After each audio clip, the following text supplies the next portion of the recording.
You're listening to Monco Radio, where music and minds meet.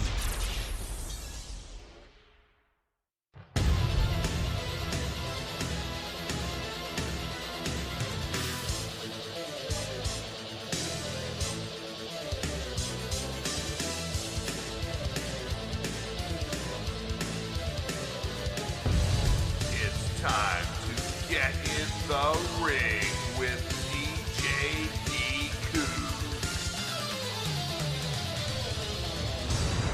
Yes, it is. It's time to get in the ring with DJ D. Kooks here.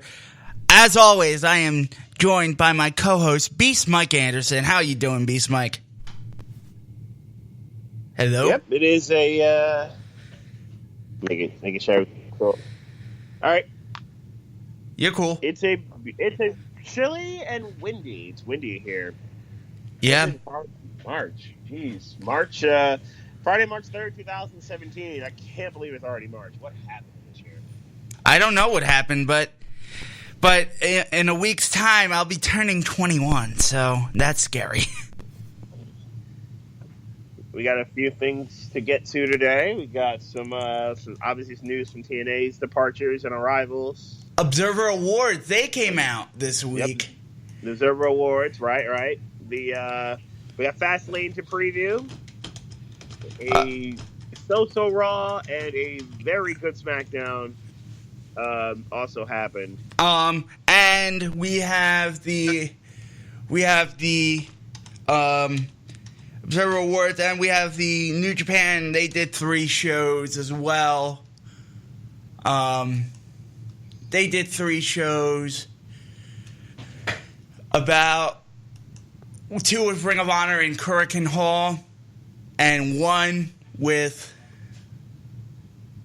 without the Ring of Honor guys on the first, with the main event Tiger Mask W and Tiger Mask 4 versus. I'm just lost. Where do we want to begin? Let's go to the Observer Awards. Where do you want to begin? Where do you?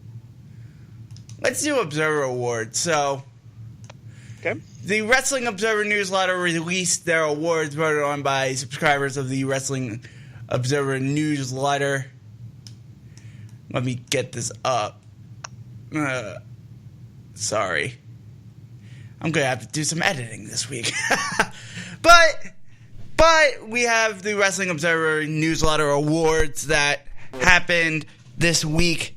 They were released on Wednesday evening. Towards the start of the year. Towards the start. And these are looking back on the best of 2016. So, do you want to go with the from the bottom down, or from the top down, or from bottom Top up? down. You have them? I have all the rankings as well. Yeah, so I have the official awards list and see who won, and I guess we'll run through the top 3 of each. Yeah, I suppose. top 4, top 5. Top 4 or 5. Okay. I'm just gonna run down all of them from for Wrestler of the Year, Match of the Year, and a couple other awards. But for the rest, the top 3 will be fine. Wrestler of the Year, the Luthez Ric Flair Award, went to AJ Styles with 462 first place votes at 2,920 462 first place votes and 2,920 points. Kazuchika Okada came in second with 285 first place votes and 2,637 points. Tetsuya Naito, 190 first place votes, 2,610 points. Kenny Omega had 79 first place votes and 1,530, and that's a considerable drop off from second to third, and then from third to fourth, and then from fourth to fifth. It's a big drop off, as Kento Miyahara finished 5th from All Japan, getting 10 first place votes and 189 points. Hiroshi Tanahashi had 5 first place votes and 145. Chris Hero finished seventh with 3 first place votes and 134 points. Volador Jr. had 16 first place votes but only garnered 125 points. Kevin Owens had 2 first-place votes and 99 points, and Shinsuke Nakamura had 3 first-place votes and 73 points. I agree that AJ should win. I think AJ definitely did have tremendous matches all the way through for both New Japan and WWE this year. Yeah, he had the classic with Shinsuke to start the year. Then jumps over to WWE and has classics with he has great matches with Jericho, classics with Cena, classics with Reigns. He had a very good rivalry with Ambrose. It's really AJ's hit the ground sprinting. He had a tremendous 2016. So by all rights, AJ absolutely should win this award. I got no problem with that whatsoever. I have no problem with it either.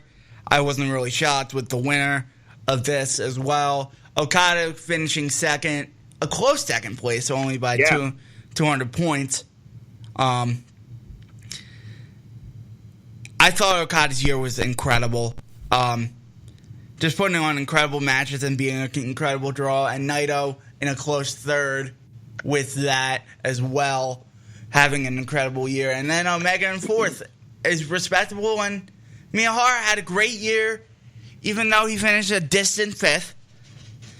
And then the other wrestlers, I have no problem with any of the wrestlers on the list. No, I don't either. I think they all in their own special ways. Like you said, like I said for AJ, Shinsuke pretty much had the same thing. The classic with Styles, and then comes over to WWE, has an immediate classic with Zayn, and really ripped it up with Samoa Joe in NXT last year. So I think Shinsuke a similar, yet I think smaller scale version of what AJ did. You have the MMA awards. I just have the wrestling awards on my thing.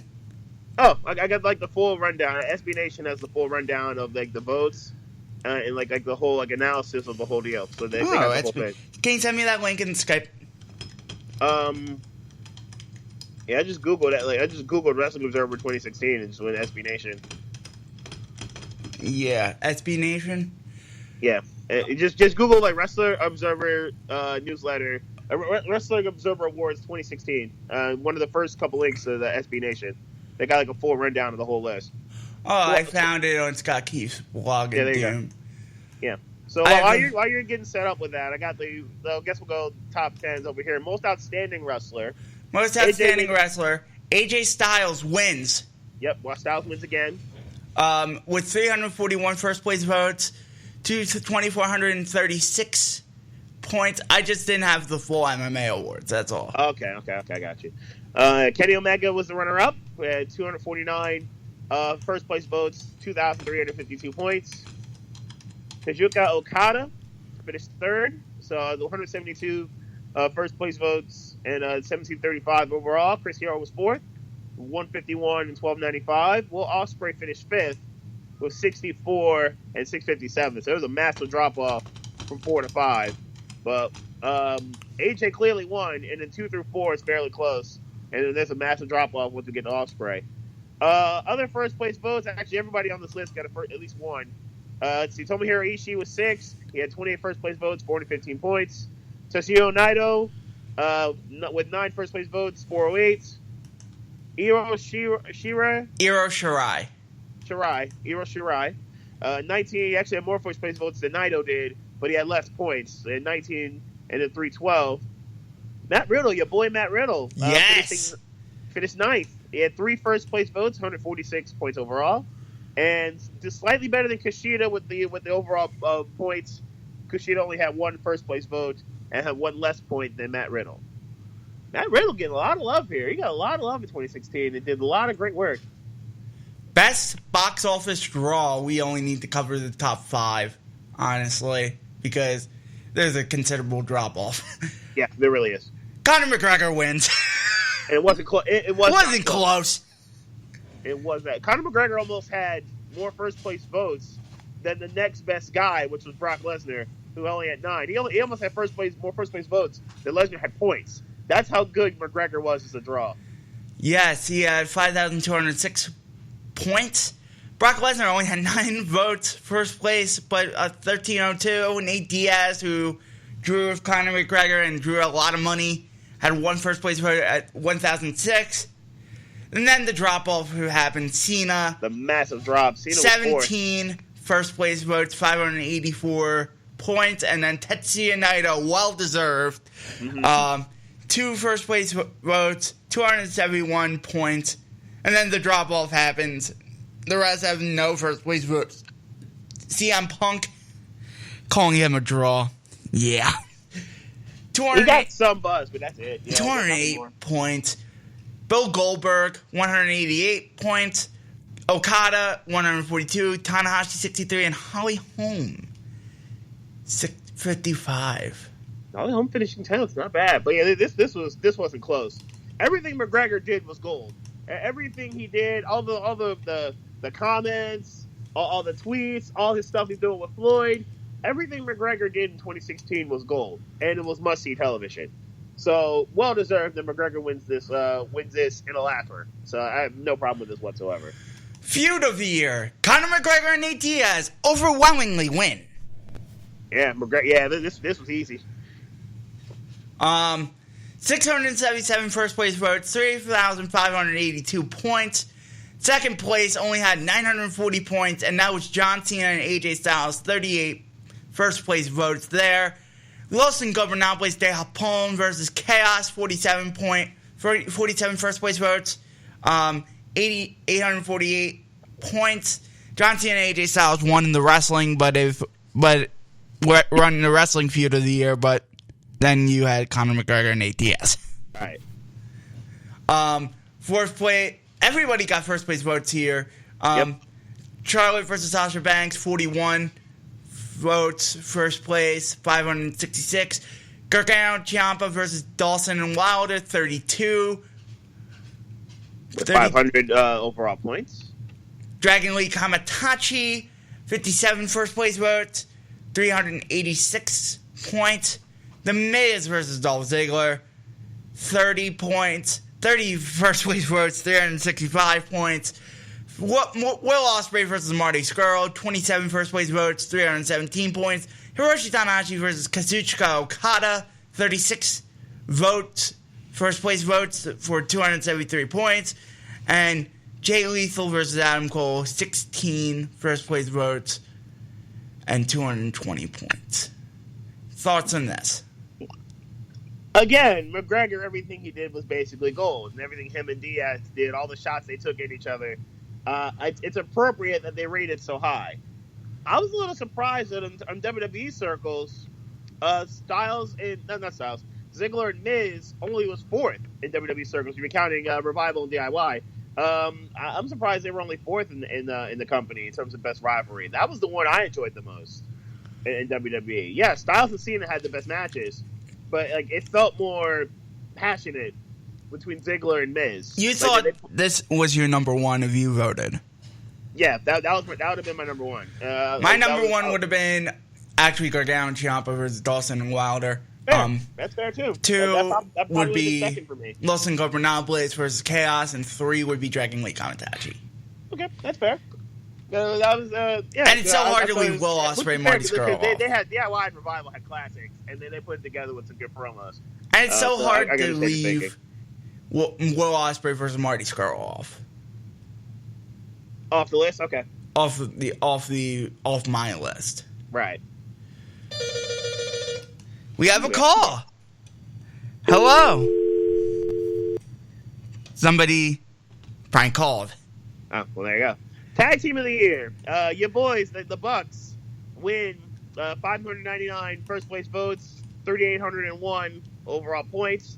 The Revival goes second at 323 and 2456 respectively. I would have had this reversed. What's up? I would have had this reversed. Hello? Who is this? Someone keeps calling. Yep. Let's see. We got DIY finishing third with 21 first place votes, 1,059 in total. Okabayashi, 69 first place votes, 689 points total. New Day, 11 and 365, which is appropriate. They were tag champions for 483 days. That makes sense. Yes. Ricochet and Matt Sydal finishing 6th. Or do you want to just go 5?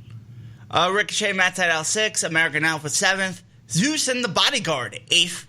Io Shirai and Mayu Iwatani, 9th. Christopher Daniels, Frankie Kazarian, 10th.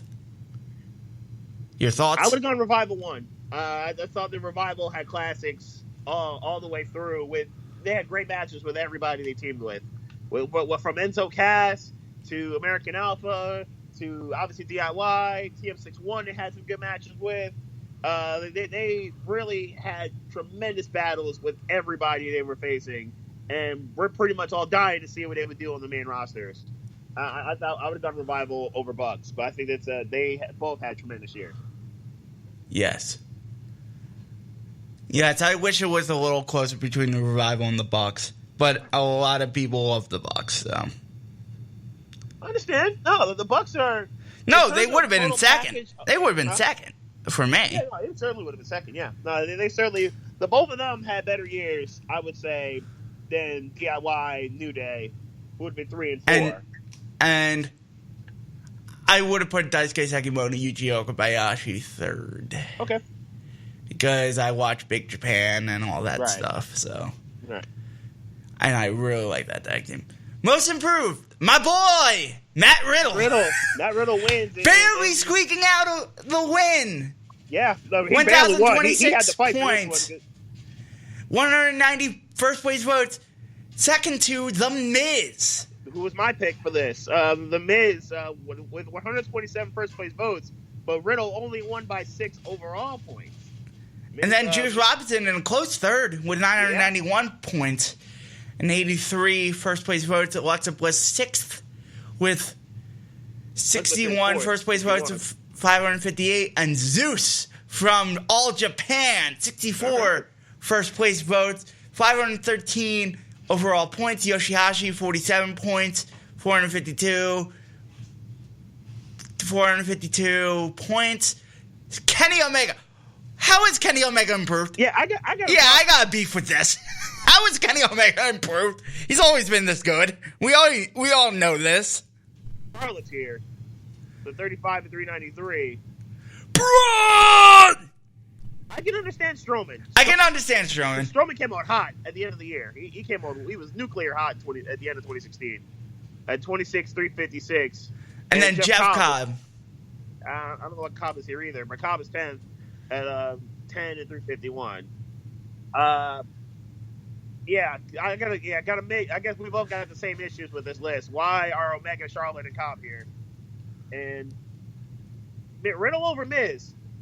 I think that is an impressive accomplishment for Riddle. As I told you, as I've said in the voting for one of the matches of the year, Miz was my comeback player of the year. And I thought Miz had a brilliant 2016. With restoring the IC title, to all the stuff he did with Talking Smack and Daniel Bryan, to all the stuff we had with Maurice and the rivalry with Dolph. I thought Miz had a brilliant year. And I completely get that Miz was worthy of I would have had Miz win the award. Yes. Conor McGregor wins Best on Promos. I completely understand. I completely respect that he won that award. But The Miz came in second. Jericho in third. Owens fourth. Why is Paul Heyman fifth? Kenny Omega sixth. Dominic Cruz seventh. I don't think he should have been on the list at all. Yeah, I don't think he should have been either. Yeah, Heyman did not have a good year in promos on the mic. Heyman lost his fastball a little bit. Enzo, 9, Matt Hardy, 10, Tetsuya Naito. Let's see. Yeah, no issue with McGregor winning, because McGregor on the mic again. You had to hear it. It was eyeballs on set type of thing with McGregor. Miz and Jericho were brilliant. Miz on the microphone, whatever Miz spoke, it was big time. And then Jericho with the list thing and the gift of Jericho and all the stuff he did with Ambrose and all the stuff he's been doing with Owens. That was fun. That was all funny. Let's see here. Yeah, Heyman, we both agree on Heyman. Love Enzo Amore. I thought Enzo should have been a little higher. But Kenny Omega was great on the microphone as well in 2016. Yeah. But we both, Heyman, we both agree. I think Heyman had a down year. It's one of the rare years that Heyman was not like on top of his game with the microphone. Most charismatic. McGregor wins again. LOL. Yep. McGregor had another dominant year. Pretty much everything he did, everything he said, it all speaks to what we're getting at here. Shinsuke was the runner-up, and I think Shinsuke makes perfect sense as the runner-up. Let's see. Naito was third, followed by Omega, and Tanahashi was your top 5. And Matt Hardy was 6th. I'm going to have Hardy a little higher. Hardy 6th, Dalton Castle 7th, Pentagon Jr. 8th, John Cena 9th, and Rush 10. I would have gone Hardy a little. I would have gone Hardy over Tanahashi, and then the votes were barely Tanahashi. He only got 4 more total points than Hardy did. Hardy had way more first place votes, but I would have gone Hardy 4th. I understand the top 3. I got no problem with the top 3 there. The Bryan Danielson Award, aka Best Technical Wrestler, Zack Sabre Jr. Oh, Zack Sabre Jr. The Tech Wizard wins this award as he should, winning with 453 first place votes and 3,273 points in total. Easily winning over Kyle O'Reilly was the runner-up, 282 and 2568. And Kushida finishing third with 67 and 594. Jack Gallagher, Marty Scurll, Matt Riddle, Gulak, Hero, Styles, and Shibata round out that list. Impressive. Gallagher finished 4th. Very impressive he finished 4th. The Best Brawler Award for the Bruiser Brody Memorial Award goes to Tomohiro Ishii with 410 first place votes, 3,044 points. Katsuyori Shibata second, 337 points, 337 first place votes, 200,873 points. Chris Hero third, 186 first place votes, 1,545 points. Owens, Rush, Joe, Pentagon Jr., Tommy Yen, Tsuji Ishikawa, and Michael Elgin. Elgin was the only one on the list not to get first place votes. I got no issue. Ishii and Tabata were kind of 1 and 1A in terms of best brawler. Shibata, pretty much everything he did was a brawl, so that made a whole lot of sense. Obviously, Owens' physical style lends himself to this list. I had no real issue. I would have maybe Joe over Rush, maybe, but that's debatable. But aside from that, I got no real problem with this. I got no real problem with Ishii winning this over Shibata. Best flying wrestler. This isn't close to me. This wasn't even close. This isn't close to me. It's Will Ospreay. It's Will Ospreay. He was my favorite guy to watch in 2016. This was Will Ospreay easily wins this award. 741 and 4,467 total points. Ricochet was a good second. Yeah. With 199 point first place votes and 3,276 points. Only other one that reached the thousands. Volador Jr. was third. Ibushi fourth. Dorada fifth. Dragon Lee and Kamitachi 6th and 7th. Phoenix 8th. Matt Sydal 9th. And Kushida 10th. This was Ospreay had aerial classics with several people on this list. And the aerial assassin struck. And whenever he struck big. So it made perfect sense that Ospreay, the third straight year? Yeah. Wins this award. Most overrated, Roman Reigns. The sad thing, my problem with this is that Roman actually does put in work and has good matches. I think everyone crapped on the WWE Championship runs or the WWE Championship picture that he was in until the suspension. And I think that's a lot of this. I think this is where this comes from. Braun Strowman, number 2. I disagree with this. Especially how Strowman came on late. And I really disagree with Corbin finishing third. Because Corbin came on late, too. Cody Rhodes 4th. I disagree with that. Wow. 5th, Sexy Star. Very overrated. She sucks. Sorry. Okay. Timothy Thatcher 6th. This would have been my number 1. Thatcher? Yeah. You're talking Thatcher? Oh, okay. Thatcher stinks. He just lays on people for 45 minutes. I'm like, that match with Zack Sabre Jr. was great. Yeah. I would have argued Lesnar. I would have argued Brock for this. Because again, what did Brock really do? Nothing.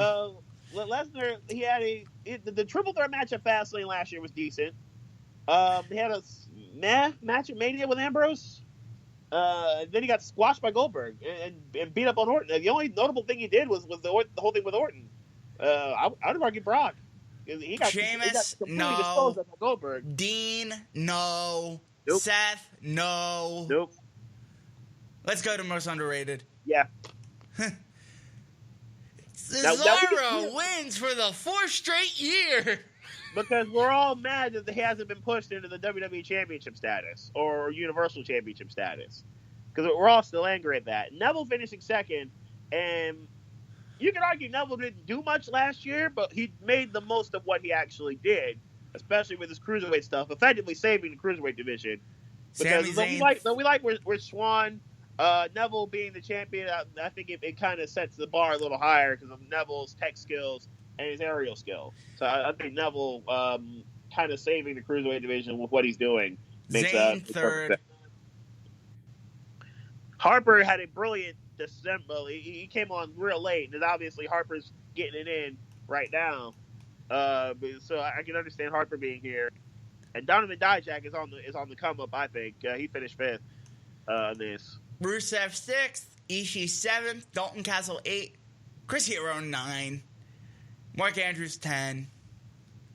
Yup, this is a good list. Yeah, I think Dijak's on the come up. I'd watch out for him as well for this year. Promotion of the year goes to New Japan Pro Wrestling. I was about to say Ring of Honor. You really were about to say Ring of Honor. No. No, Ring of Honor did have a down year. But yeah, New Japan, absolutely New Japan won with a great G1 and a really good Wrestle Kingdom 10. And the New Japan had a lot of good stuff all the way through. They put on a tremendous product from start to finish this year. So I have no problem with New Japan winning. UFC 2nd, WWE 3rd. Good business year for WWE and a good in-ring year. An above-average in-ring year for WWE. Right. Ring of Honor 4th. I don't see why. I like Evolve better. Okay. Evolve 5th. PWG 6th. CMLL 7th. I like Progress 8th. Dragon Gate was 9 in Rev Pro 10. Rev Pro had some good stuff last year. Rev Pro did have some quality stuff. My vote would have been New Japan 1, Evolve 2, Progress 3. I probably would have kept it. I think UFC, I thought, had some breakout stuff or had some good stuff. But all in all, I don't know if UFC had the year that a lot of people loved it to be. I did like what Rev Pro did. I thought Rev Pro had some good stuff there. WWE had the WrestleMania was a dud, but they had a solid year in terms of some of their stuff in general outside of that show. I wouldn't hate on this list per se. But people were watching Best of Ring of Honor 2006 before voting Ring of Honor or Evolve. Yeah, Come on now. That's probably true. Now, that's what I'm saying. I agree with you about ROH is too high on this list. I think they're too high. They shouldn't be ahead of Evolve. I'm sorry. No, they probably shouldn't be. So, best weekly TV show. Reruns win. They're effectively reruns. Wow. New Japan wins. And though they had less first place votes than SmackDown had a tremendous year last year. And Talking Smack was brilliant. 3rd. CMLL Friday Night 4th, which you can watch on YouTube. Ring of Honor 5th. WWE NXT 6th. Lucha Underground 7th.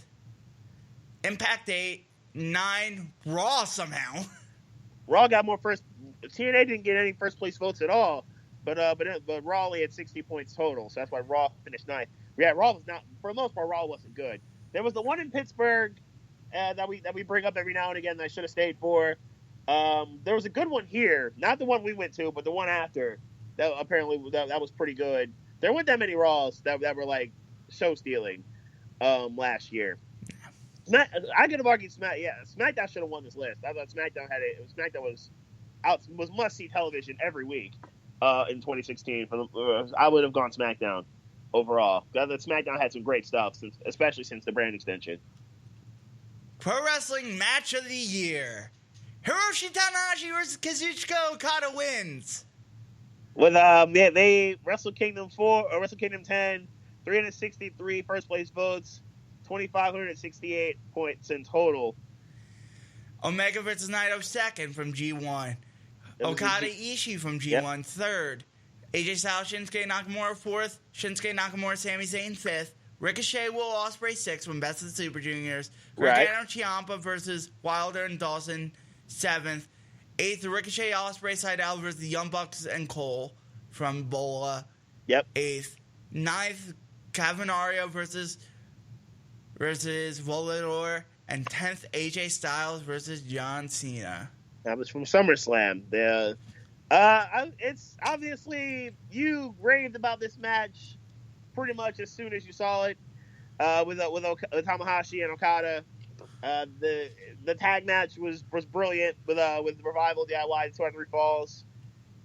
As I told you, Shinsuke. I'm a little surprised. I thought there would be a little lower on this list. Styles and Shinsuke from the Dome.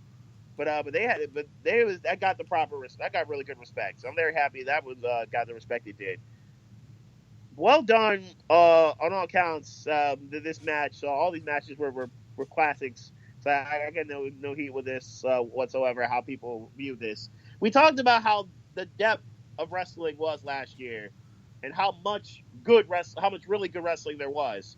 So there would have been minimal issue with this list. I think it's rather subjective. For match of the year. Matt Riddle wins Rookie of the Year in a landslide. Matt Riddle destroyed the Rookie of the Year list.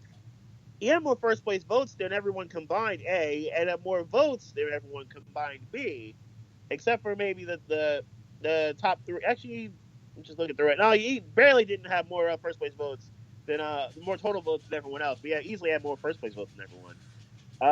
Riddle deserved this. Clearly, he definitely had a tremendous year, and I think the best is yet to come from your boy Matt Riddle as he continues to get better and better and better every match. Leo Rush second with 47 first place votes, 2,142 points. Freddie Ahai third. Riddle had 924 first place votes. That is incredible. And 4,773 total points. That is incredible. He had that many first place votes. Best non-wrestler, I just don't get it, Dario Cueto. Yeah, I missed the boat on this too.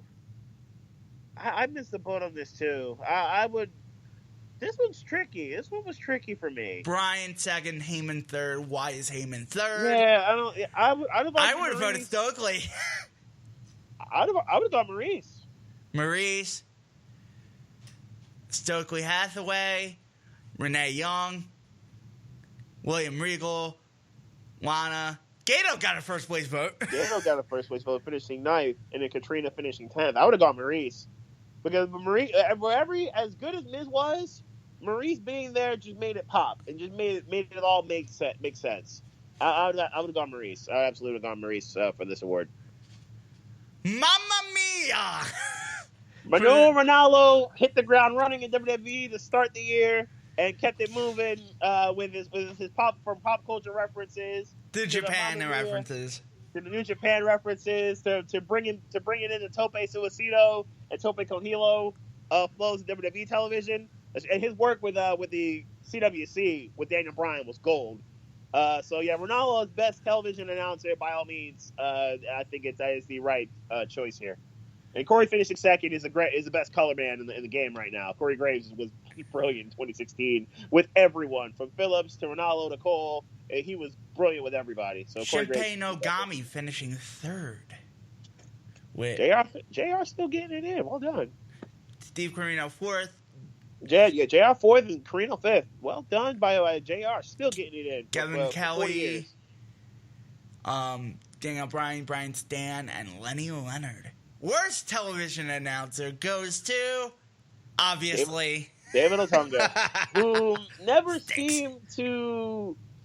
There's something missing with him. I want to like Otunga. I want to like him, but there's something not quite there with David Otunga.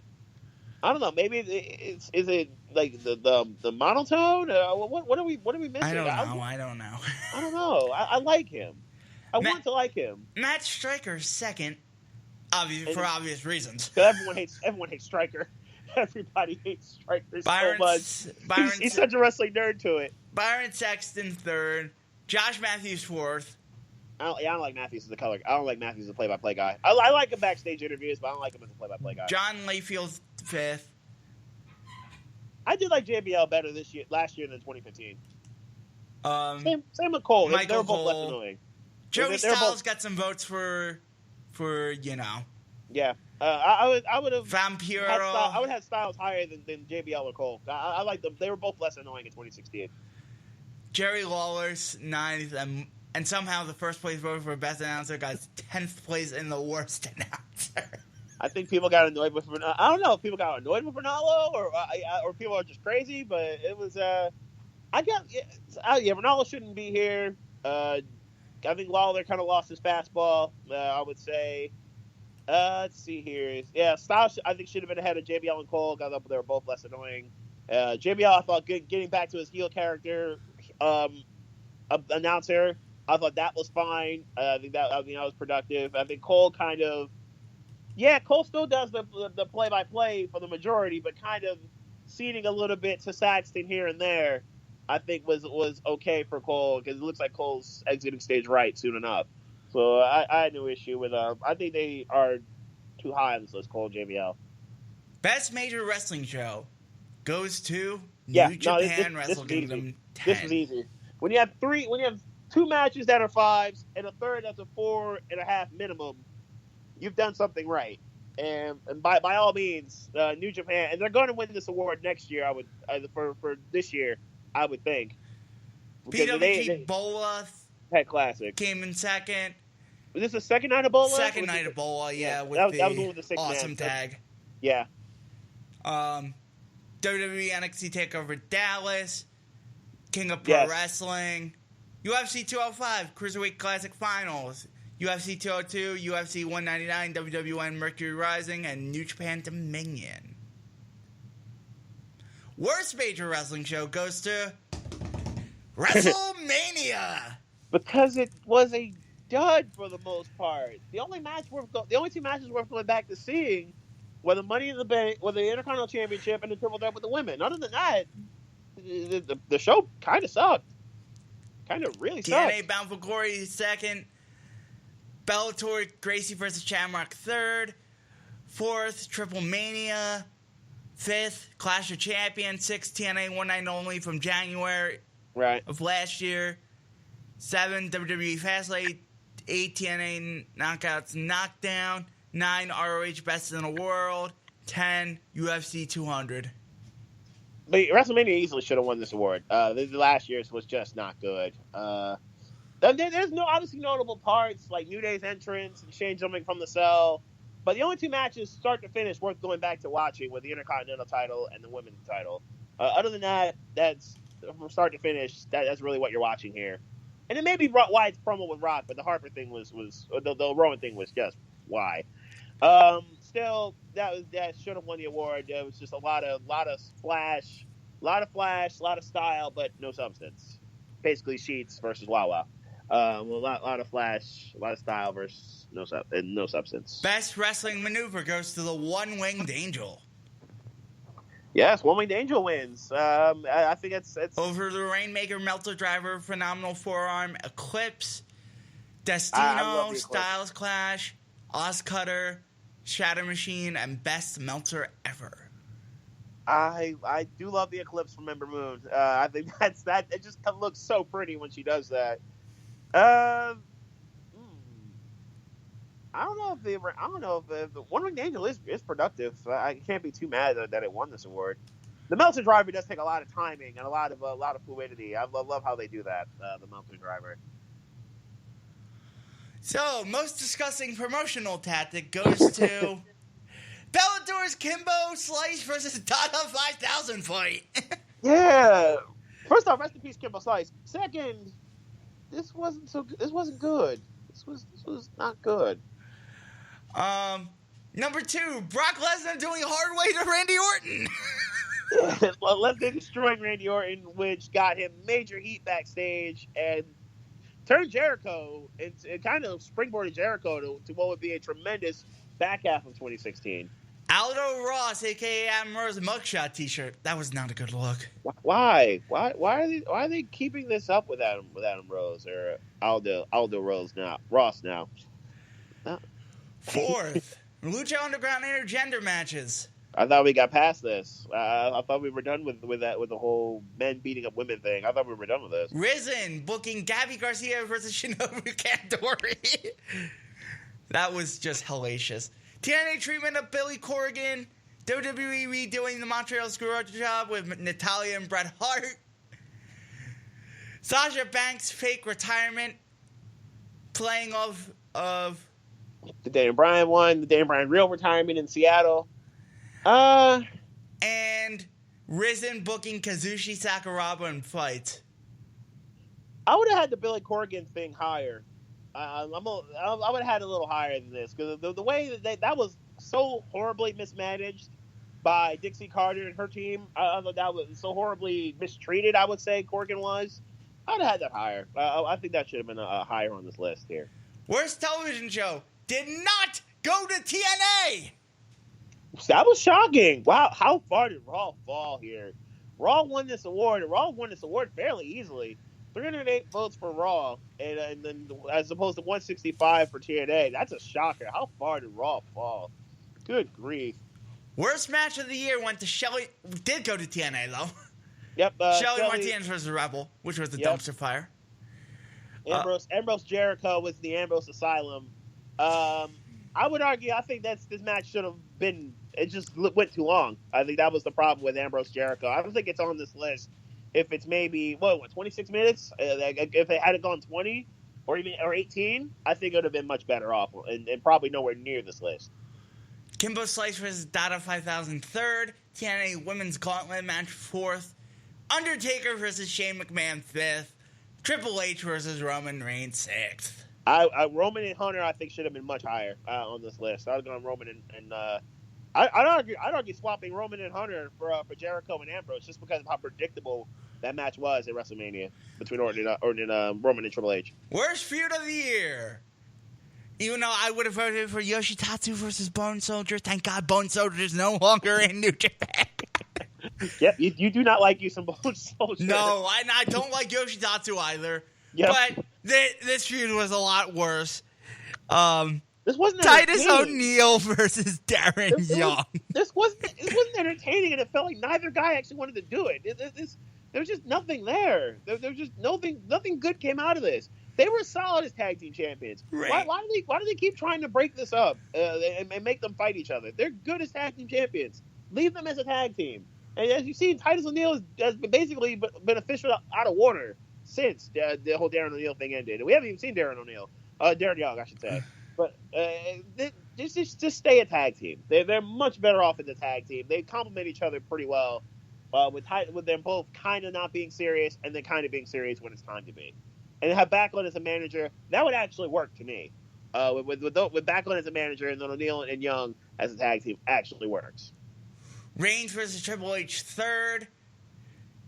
As we mentioned, Yoshitatsu versus Bone Soldier second. Yeah. We would all like to forget Yoshitatsu and Bone Soldier. Yeah. We would all like to forget it. And in any other year, they would have won. Yeah. Fourth, New Day versus Anderson and Gallows. Fifth, Anderson and Gallows not good on the mic, but it just did not work. Fifth, Undertaker versus Shane McMahon. Sixth, that didn't work on the mic. Dolph Ziggler versus Big Banter. Seventh, Yep. Roman Reigns versus Rusev. Eighth, Noah versus Suzuki Gun. 9, James Ellsworth versus AJ Styles. 10, Chris Jericho versus Dean Ambrose.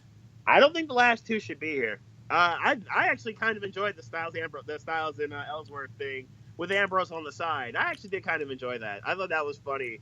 The way that Ambrose would continuously troll AJ Styles with James Ellsworth. I always thought that was hilarious. Although the tuck your head moment was pretty nasty. Worst promotion of the year goes to TNA, followed Yep. by AAA, followed by WWE. I don't know what those 68 people are snorting. Yeah, they should not be here. SmackDown and NXT as bad as Raw was for the most part. SmackDown and NXT should have made up for this and kept this off this list. ROH, or should have been further down.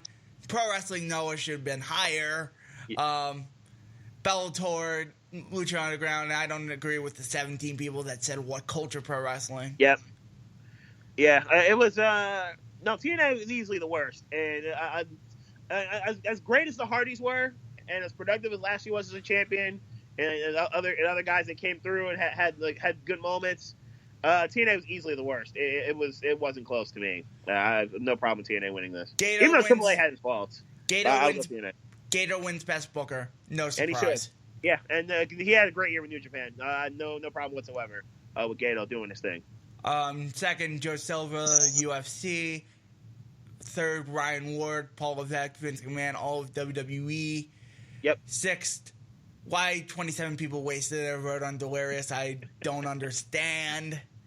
Seventh, nice guy, but not a good booker. Seventh, The Smallman shouldn't be here. Okay. no, I'm talking about Delirious. Hunter Oh, Johnston. okay. 7, Jim Smallman. Jim Smallman shouldn't be here. Gabe Sapolsky, Andy Quillen, Sean Shelby. Yeah, the power trip that is 3 through 5, Ward, Triple H, and Vince, all did good stuff. Obviously, with NXT, well, the Triple H it was home runs almost every week, and I think it was Ward with SmackDown. Ward did his thing, and obviously Vince overseeing everything. I kind of think of them as like a collabo thing. I kind of think of them all like as all one and the same, because I think they kind of feed off each other to some degree, except for Vince and NXT. I think that's more Hunter's thing, but I think they kind of feed off each other. Promoter of the year goes to Dana White, Kadani second, Levesque third, Smallman fourth, Sapolsky fifth, Jun Akiyama sixth. Because of what Dana White putting the best versus the best as best as he could, I have no issue with Dana White winning this award. Because he does routinely seem to win this award. It's like 3 and 4 years for him, or 3 or 4 straight, something like that. But yeah, he routinely seems to win this award. I got no issue with this. Best He gimmick. puts together. Delete. This was basically the main reason to watch TNA last year. Broken Matt Hardy was just hilarious. Everything he did with the final deletion with Jeff Hardy thing, that was funny, and obviously their tag team run with Impact now outside of Impact Wrestling. I can't wait for the match with the Bucks. They Broken Matt Hardy. Huh? Now they're gone. Yeah. But now the April Which 1st I thing- don't have any problem with that, with TNA cost cutting there. I don't have any problem with. I understood it. It's unfortunate, but I get it. I get why they did it. I like so Broken Matt Hardy was tremendous this year. It was really the worst thing they did was the final deletion with Jeff, with the horrible camera angle, like how we crapped on the horrible angling. But it was the best thing that TNA could have done, because it brought more eyeballs back to them. So that's what made it. That's what made it genius, and it was genius and terrible at the same time from TNA. Let's see here. Ambrose going Los Ingobernables, Kevin Owens Jericho, Marty Skrull, Dalton Castle, Young Bucks, Glorious Bobby Roode, and Pentagon Jr. Worst gimmick goes to Bone Soldier, which you had no issue with. No this issue. Award. No issue. Yep, you had no issue winning this award. The Cabinet finishing second. I did not like Darren Young's make Darren Young great again. But the Cabinet was a lot worse. Yeah. Jeez. I'm more offensive. And the Shining That was Stars. offensively bad. Yeah. At least Darren Young was at least kind of like limited, because we didn't none of us really worried about Darren Young to start with. But yeah, the Cabinet it's significantly worse. Shining Stars. They keep trying with they're not terrible wrestlers. It's just there's no charisma there. And the League of Nations just wasn't very good. Basically, it was Sheamus, and then everyone else kind of fit in, I guess. Right. Hunter Club finished 6th. Oh, I forgot the League of Nations. Oh, Yeah, why would I remember that? Don't worry. Don't worry. Everyone else except for Sheamus and Sheamus and Rusev are the only redeemable things about that group. The Drifter, 7th. James Ellsworth, 8th. Mojo Rawley, 9th. And Cien Almas was not very good in 2016. He turned heel and finally got a little bit of energy to him, but he wasn't very good for a lot of 2016. And Ellsworth, again, I like his stuff with Styles. He basically was the crash test dummy, and then everything he did with AJ and how Ambrose kind of maneuvered him in to various situations, I thought was just funny. Yeah. So we have. That'll do it for the awards. That's it for the awards. Now we go to ROH and New Japan. Honor Rising. Night 1 and Night 2, and then New Japan Road. So, all these emanating in Korakuen Hall. The first match was Kushida, Juice Robinson, and David Finlay defeating Silas Young, Jado, and Gato. Good match here. Robinson got the win with the Pulp Friction on Gato. Any comments? Solid way to, I think, start the show. I like that they're, again, putting Finlay and Robinson especially as they're trying to build them up and continue to get them some more momentum and get them some more W's as we get closer to the summer. And then we'll see what they do with G1, if they're both even going to be in it. I'd imagine Robinson will be. We'll see if Finlay's in it. I like what they're doing with him. I overall got no issue with this. I got no real problem with this here. Never openweight 6-man titles. Los Ingobernables, Evil, Shibushi, and Sonata defeated Delirious, Jushin Liger, and Tiger Mask. Another good match here. A retention of those titles? That is... what a novel concept. Again, I think we both have been kind of with the whole, we want to see this title actually mean something, if you're going to make it stick, and actually have a respectable reign, and these are probably the guys to get it done. So it's at least they're going in the right direction with this. Chaos of Kazuchika Okada, Hiroki Goto, Will Ospreay, and Yoshihashi defeated the Bullet Club at Battle of Valley, Gorillas of Destiny, and Yujiro Takahashi. Bullet Club back, and they get the loss here after Yoshihashi got the pin over Yujiro, setting up the ROH World Championship Challenge of Adam Cole the next night. Makes good sense. You put Cole in a prime spot, and you got everyone on the card. They got their stuff in, so it's no major issues here. I like where they're going with this. They just get everyone to put on and get everyone a decent spot in the match, and then we go from there. So I got no real issue so far. It's a good show. War Machine defeated the Young Bucks here. Very good match. The size and strength was too much for War Machine, $2, but they're obviously the Bucks, as productive as they've been against everybody in the tag team scene, got in where they fit in. So good luck for War Machine getting a signature win here on this card. Now to the highlight of this show. Los Ingobernables de Japón, Tetsuya Naito and Hiromu Takahashi and Punishment Martinez defeated Dalton Castle and his boys, Hiroshi Tanahashi and Ryusuke Taguchi. Yes! We have to talk about this.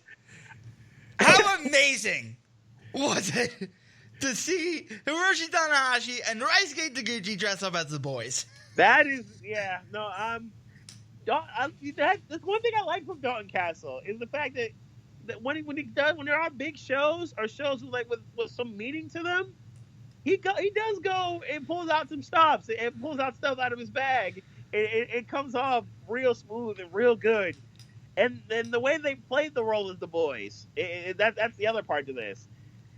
It just works. There's energy to this with Dalton and his boys. There's something really good with Dalton here. And I would love to see what more can Dalton do with any variation of his boys going forward. This was a highlight of the show for me. I was like, I got to see one of the trainers at the Monster Factory do his thing. And Tanahashi and Taguchi dressed up as the boys. It was glorious. Even though the match wasn't anything that special, It's the fact that everything surrounding it. Yes. That just made it work. Just made it pop for you. Yes. Let's see. You got Lethal and Shibata beating Cody and Hangman Page of the Bullet Club. The match was fine. Nothing that special. No. I would argue like part of it is and Shibata and Cody had a battle that kind of was, if you want to say Cody's orientation to New Japan, you could argue that's the case because Shibata and Cody destroyed each other later on in a different one-on-one. Yes. That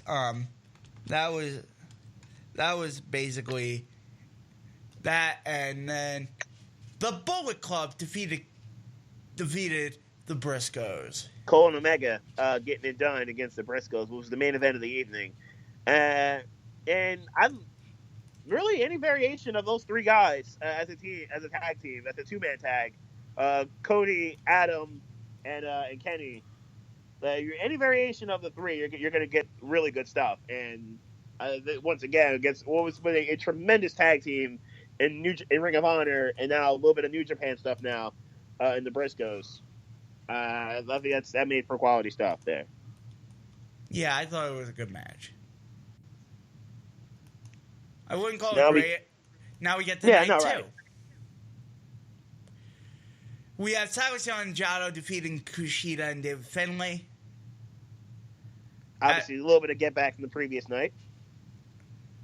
A little bit. Wilson Goldman with Japón defeated Dalton Castle, Delirious, Jushin Liger, Ryusuke Taguchi, and Tiger Mask.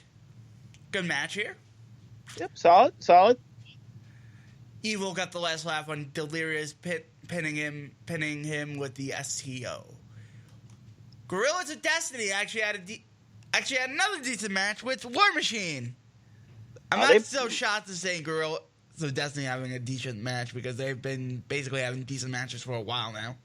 They really are picking up steam. They're actually, after they started really terrible as a tag team, or really not terrible, but kind of unwatchable in a way as a tag team. But now they really are picking up steam, and they're really starting to find their stride and make things happen as a tag team. So I'm actually good with this. And War Machine was just a little too much, and a solid physical match, but Gorillas, GODs, actually have some future in front of them. The Bullet Club, Bad Luck Fale, Hangman Page, and Yujiro Takahashi defeated Hiroshi Tanahashi, Jay Lethal, and Juice Robinson after Page pinned Lethal. Interesting. Lethal, all of his interactions with the Bullet Club, man, all the battles he's having with them. Obviously, since the whole Cole thing, ending his reign as champion. And we'll see how far what Lethal's willing to, and then Lethal losing the Rhodes in Rhodes' first match in Ring of Honor. So we'll see how much further they go with this with Lethal and battling with the Bullet Club.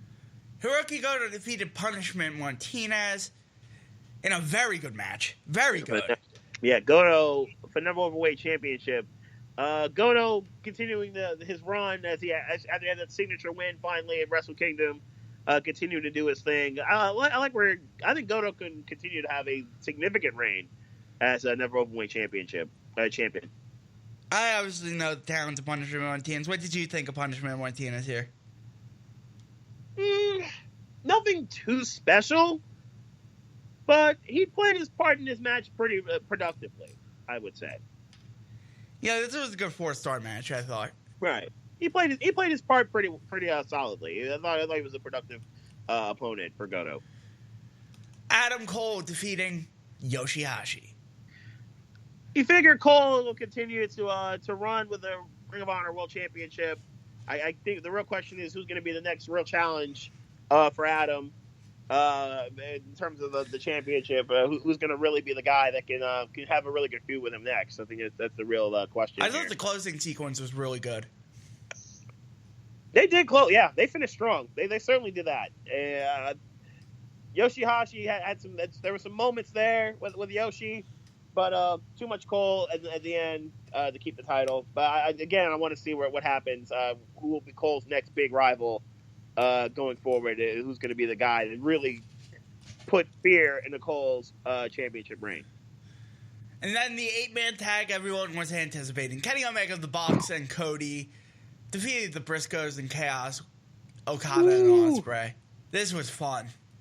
Yeah. Kind of a not quite Demolition Derby style, but it is a fast-paced flow with a whole lot of big-name players and a whole lot of players that know what they're doing in main event spots. I really enjoy the dynamic with these guys, with all 8 guys, and especially they do. Okada and Omega. Plus we got to see that again. Plus we got to see them battle a little bit again. When they first Okada refused to get into the ring with Omega.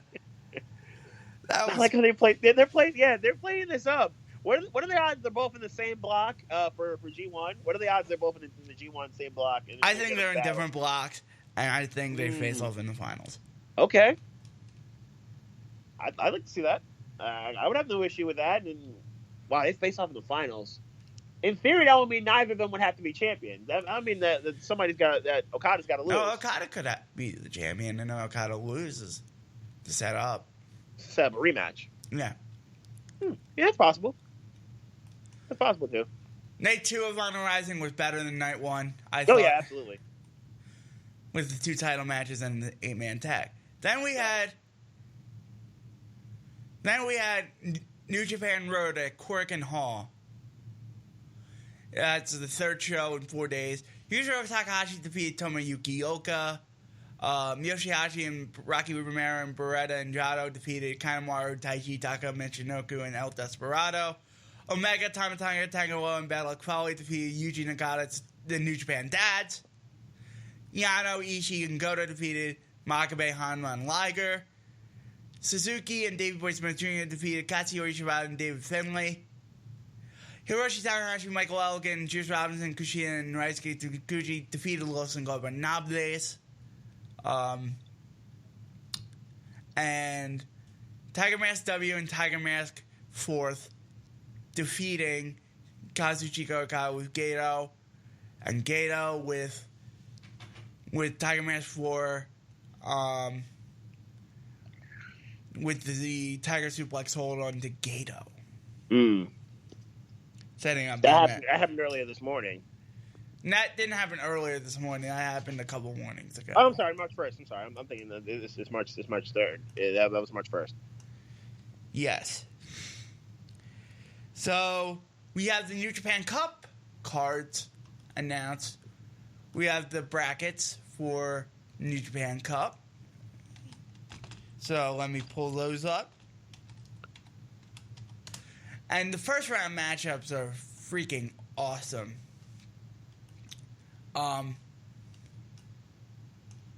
So 2017, it's going to be Hiroshi Tanahashi versus Evil on March 11th.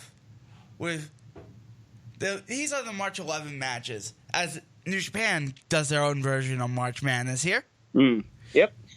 As Hiroshi Tanahashi versus Evil, Tomoaki Hanma versus Tanga Roa, Michael Elgin versus Bad Luck Fale, and Toriano versus Tama Tonga. March 12th, now, we got Katsuyori Shibata versus Minoru Suzuki. That should be good. We get Juice versus Yujiro. We get Ishii versus Omega. That should also be really good. Ishii and Omega. That should be really nice. And Yoshihashi versus Sonata.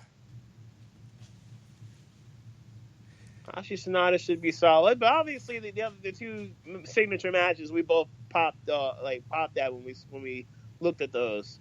Those are the 2 that I look at those are going to be really good matches.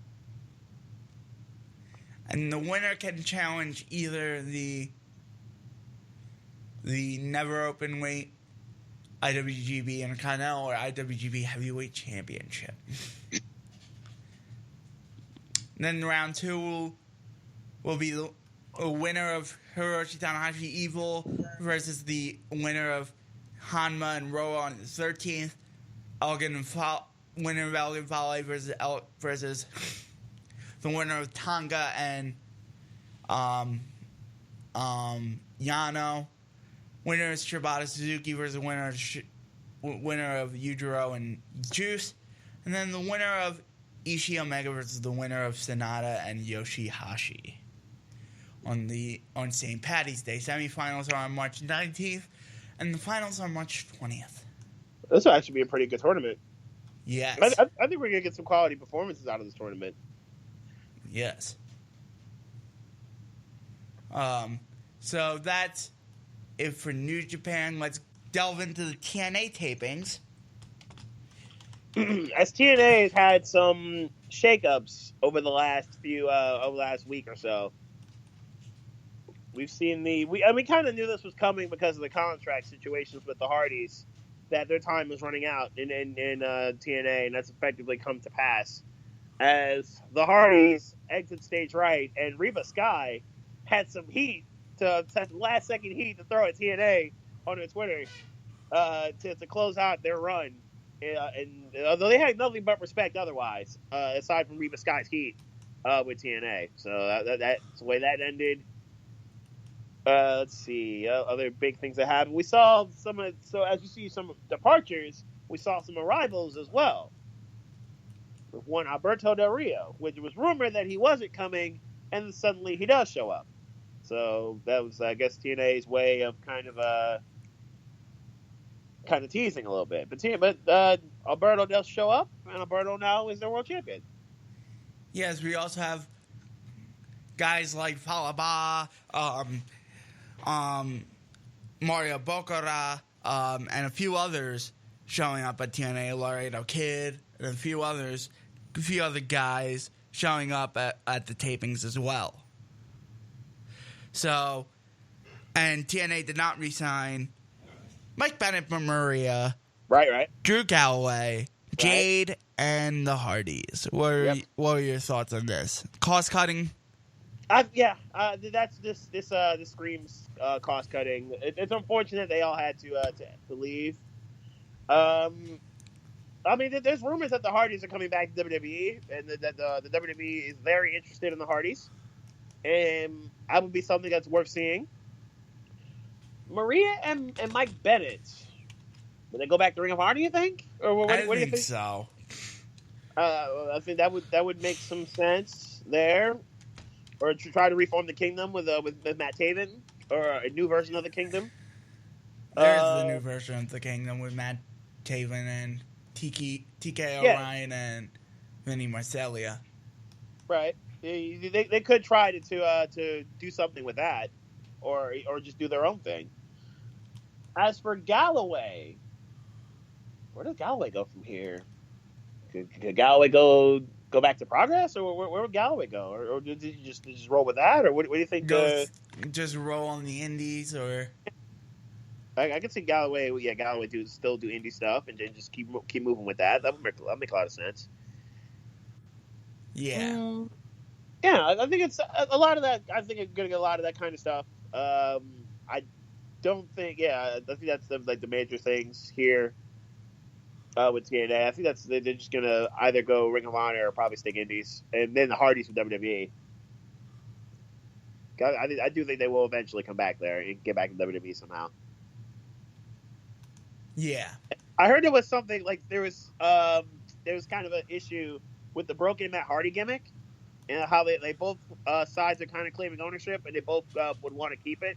So that'll be interesting going forward too, because that's really revitalized Matt Hardy's career. And by proxy, Jeff's. So I'd love to see Matt keep it and be able to take it wherever he goes. Yeah, I don't think this should be an issue.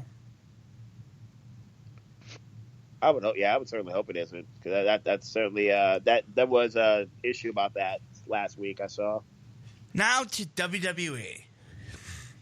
It was the best of weeks, the worst of weeks, I would say, for WWE.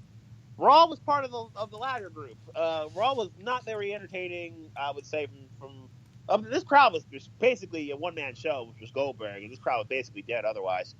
Goldberg and Owens had a decent promo to start the show. Goldberg was very coherent. Things went smooth with him and Owens. Once again, Owens was productive on the microphone as we get closer to the street fight showdown in Milwaukee this Sunday. Not the street fight, Owens kind of trolled with a street fight challenge, and they get closer to the match at Fastlane for the Universal Championship. There was also the thing over the weekend where Owens jumped Jericho at a show that was overseas, so he continues to beat up the United States champion as we get closer to and with Jericho. We'll see what Chris does with Owens going forward. Let's see. New Day, WWE, you knew had to get their shot in on the Oscars and how they would and how the Oscars gaffed with Yep. with La La Land not winning the Best Picture, and it was a decent way to do it. Since New Day kind of debuted the new shirts, it was a decent way to do it with New Day. You figured New Day was going to be the ones to be involved, and they would end up beating Rusev and Jinder. Rusev's last match with the pony with the long hair, as his new look, if you haven't seen it, is really clean. They're actually going forward with this handsome Rusev thing. He looks clean with his new look. I like it. So, but New Day gets the W here, and they would Shiny Stars in the face of Big Show later on in the evening, who clearly wasn't happy after losing to Strowman. Jinder Mahal and Rusev seem to be on the outs, as a little bit of a distraction led to the midnight hour to Jinder and the effective end to the match. This Big E and Woods getting the W here. Kendrick continues to beat up Akira Tozawa and continues to teach him lessons, as we'll see more of this going forward. There's a little bit of this on 205 Live, as they had an interview with Austin Aries, and how Kendrick continued to troll and teach him lessons. So we'll see a little bit of that in the tag match later on this week. Nia Jax looked dominant in this tag team match with Sasha and Bayley, and then Charlotte as Nia's partner. Nia looked dominant. She really did her thing against both Bayley and Sasha, and would pin the women's champion with the leg drop combo. But the other part of this, Dana kind of being passed over by Charlotte in favor of Nia. Smart on Charlotte's part, but it kind of caught Dana up in her feelings a little bit.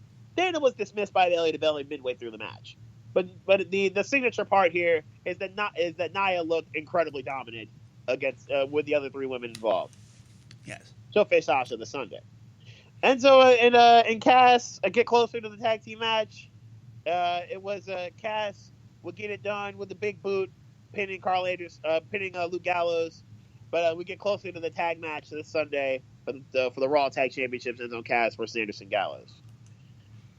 The Joe and Cesaro had an interesting flow, an interesting dialogue before their match, and Cesaro would kind of hurt his knee at the start of the match. I don't know if it's real or not, but he hurt his knee at the start of the match, and Joe would pounce for the majority of the match, and would get disposed of by Joe.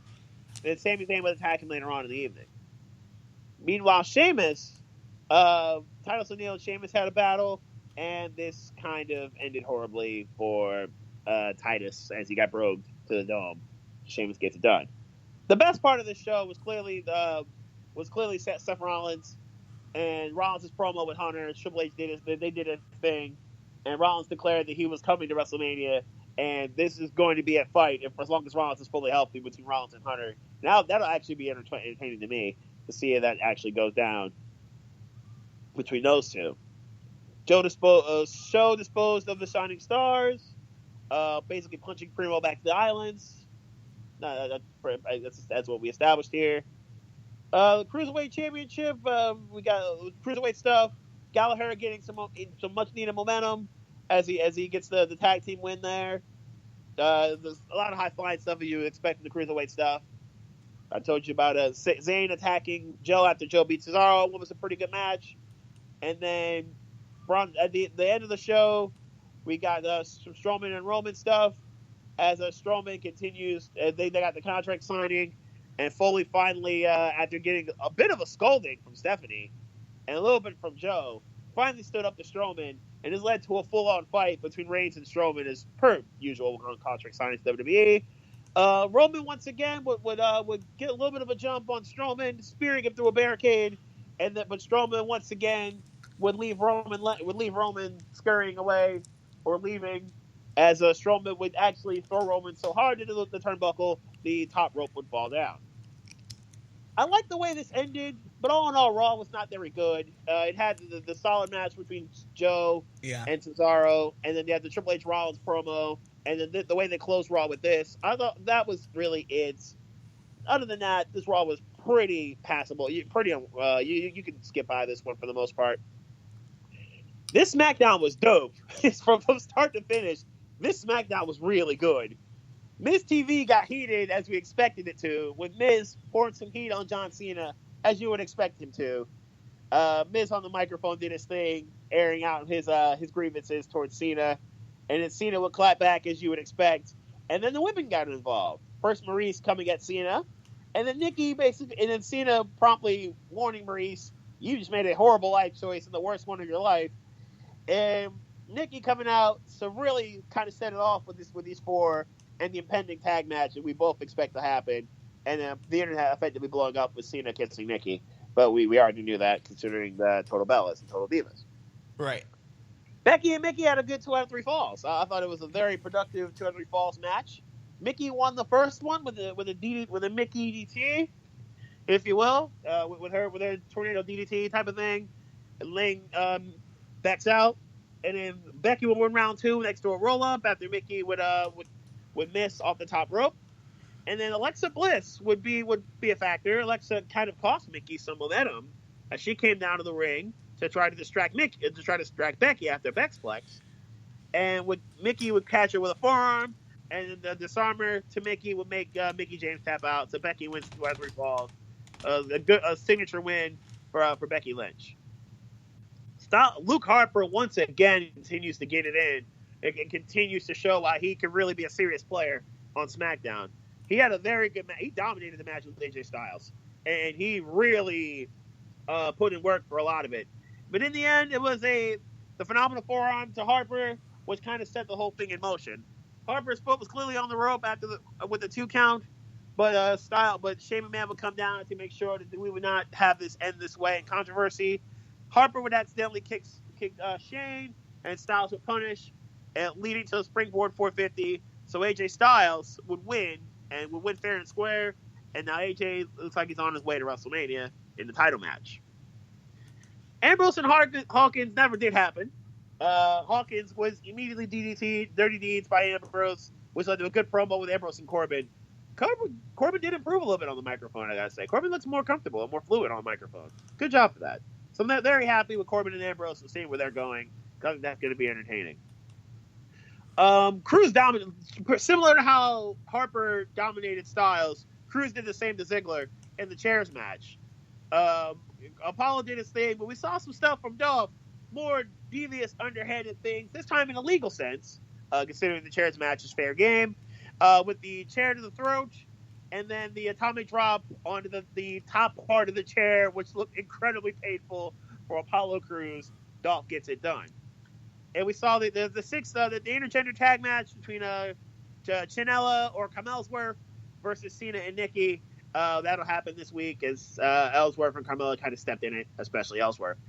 And then Orton finally turns on Bray as the compound, as he burns down the remains of Sister Abigail's spirit and the compound itself. That was a cool segment. Yes, it was. Yes, it was. I thought they really played it off tremendously well. Which now sets off a question: what do you do? Does you put him back in because he won the Rumble, or do you take him at his word that he surrendered his opportunity? Do you make it a triple threat with Styles and Orton? That just plugs the question: what do you do with this situation with the WWE Championship? I would just personally go triple threat, or Styles versus Orton, and Orton earns his way back in. I would go that route. But either way, Styles looks like he's in, and Orton wants back in, and it's Shane and Daniel have got some stuff to work out between now and Tuesday. As SmackDown as we finally can really get to WrestleMania after this Fastlane show. 205 Live, we saw. Obviously, I told you about Kendrick and Tozawa and Aries, that promo there. We saw a tag match with actually saw Lince Dorado lose to Noam Dar, and Noam Dar winning clean, so a solid win for Noam Dar there. We saw the tag match between Gulak and Nice. Gulak, Nice, and Daivari. They're being in Minnesota. Daivari actually got a decent pop. Versus TJP, Cedric Alexander, and Mustafa Ali. It was Perkins who would get pinned by Tony Nese after the German suplex, and then the running knees, or the running knee, I think it's a good name for it, the running knees, which would end up putting Perkins down for 3. That's a solid 6-man tag. I think we saw a lot of good stuff in that 6-man tag. I actually enjoyed that. The show closed with Alexander and not Alexander, but Gallagher and Neville having the last few words before we get closer to Fastlane, and Gallagher basically beating up Neville and drop kicking him onto the barricade on the outside. So we get closer to what I think will be a pretty good match at Fastlane between the two Englishmen. NXT, we had the 2 title matches, and Patrick Clark's experience, which was kind of weird. That was kind of odd with him, but Clark won his match, so we'll keep moving. We saw the one-on-one with Peyton Royce and Asuka. Royce was actually respectable. I thought she did a respectable job. I thought she was productive. She stayed with Asuka for the majority of the match, but Asuka was too much. The Asuka lock would put Royce down. We get the 2-on-1 from the Australians, which led to Ember Moon making the save, and the impending showdown between Ember and Asuka. I'm looking for it. I want to see that. I'm looking forward to seeing what those two would do if they were to throw down. Sanity made one final warning to Ty Dillinger, and they are coming for Dillinger and preparing to rip his head off, which obviously will include Strong and Jose as collateral damage. Shinsuke will be on the show next week. Well, he'll finally be on an actual live NXT. Ono and Rude in 2 weeks for the title, as Ono's first match back in NXT. So that'll be entertaining. So that happens in 2 weeks. Yeah. Then the main event tag team match, DIY versus Authors of Pain. It was productive. It was very solid. And both guys really did their thing. They really did their thing, or both teams, I should say, really did their thing. And we got the Revival jumping in, as the Revival would interfere and give Shadow Machines to Gargano and Rezar of both respective teams. So so now we're getting closer, which to I hope will be a triple threat at TakeOver Orlando as we get closer to shows at CFE, going towards the big show there. So we got Fastlane to preview. Yes, we do. Yep, we got WWE Fastlane, which will start with the tag match, the cruiserweight tag match between Alexander and Swan and Tozawa. Swan and Tozawa versus Noam Dar and Brian Kendrick. I think Tozawa gets some payback here. I think this is looking towards Tozawa getting it done and getting the pin. I'm sure Swan will get back with Kendrick at some point between now and WrestleMania, but I think it'll be Tozawa getting the pin on Kendrick and getting some payback on Brian Kendrick. Sami Zayn versus Samoa Joe. I think Joe is going to win. Yep, I think Joe wins. Interest level here, probably about a 7, because we've seen Joe and Zayn battle each other in NXT, and they've had some good matches. I would think they're gonna do it again. They're gonna have another solid match here. Yeah, I'm at a 7. Sasha Banks versus Nia Jax. I'm not really into the storyline. 3. We've seen this song and dance play out so many times. I would almost want to see Sasha win.